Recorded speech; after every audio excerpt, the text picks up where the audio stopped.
Well, the Trump administration announcing today they are ramping up efforts to find and prosecute intel leakers.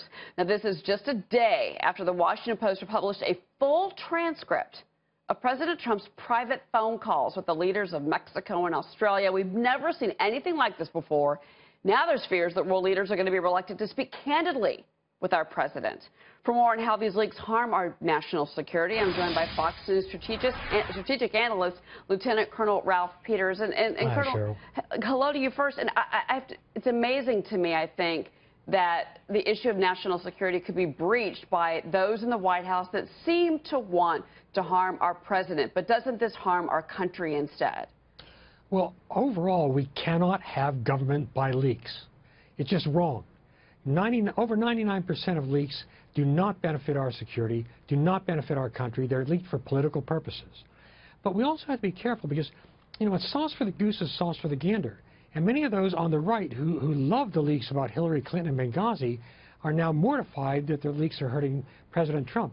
It has to go both ways. We can't have partisan leaks from either side. And in this particular case, leaking the transcripts of the president's phone calls with the leaders of Australia and Mexico, that was just patently wrong. Again, no benefit to the American people. It wasn't revealing a constitutional violation. This was wrong, wrong, wrong. And it's Washington snark at its worst. Well, but, you know, the question I asked the panel earlier, and the same question for you is, it concerns me that our allies around the world, when they've got intelligence, when they've got something that, you know, we didn't know, in particular if it's a potential terrorist attack happening anywhere or here, they're going to be worried about sharing that with the United States and with our president, more importantly, because they're afraid that it's going to go out. It's going to be made public by those that want to harm President Trump. Well, unfortunately, I think our allied leaders around the world were already wary because the president has compromised intelligence. They don't know what to make of him. They don't know what he's going to blurt out. So I think even our closest allies, when they speak privately in conversation with President Trump, are probably very much on their guard, and that's an unfortunate situation. But it has to be all-around trust.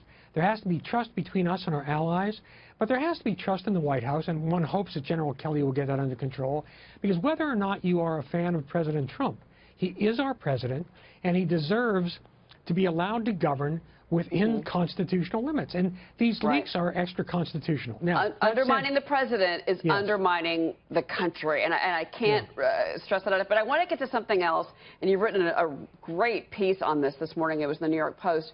Fox News obviously learning today that North Korea could soon develop a hydrogen bomb that would be more powerful than the atomic bombs dropped in Japan. You've done extensive research on this issue, and you say that we cannot look to China for assistance with North Korea because they want us to get into some type of conflict with North Korea. Can you explain that? Well, first of all, you know, the atomic bombs you dropped on Hiroshima and Nagasaki, that's kiddie car stuff. Everybody wants hydrogen bombs, every aspiring nuclear power. You want to be able to do a lot of damage. Now, as far as not trusting China, don't trust China. A fundamental problem, Cheryl, in Washington is groupthink, traditional wisdom, and which is rarely wise, and you're not thinking innovatively and creatively. And strategy isn't that hard once you take the ideology out. And the first thing you do is you ask yourself, what does the enemy really want? What's their long-term goal? With China, you have to think in terms of decades and generations. China wants to be the hegemon, the great power, the dominant power in the Pacific, economically and militarily.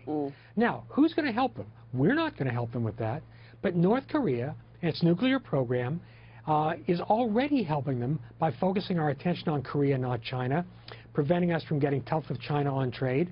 And in the event of a war with China, North Korea would be China's ally. North Korea is China's most important ally. And if North Korea ever launched nukes, it wouldn't come first at our cities, it would come at our military bases, destroying the military capabilities that we need to confront China. So this is a win-win-win for China, and we're just not facing up to it. And your point, which I encourage our viewers to read in that Post article, is that we are going down the wrong road when it comes to China and how we're handling it. Colonel Peters, it was great to have you on. Thank you, Cheryl. Great to see you. All right.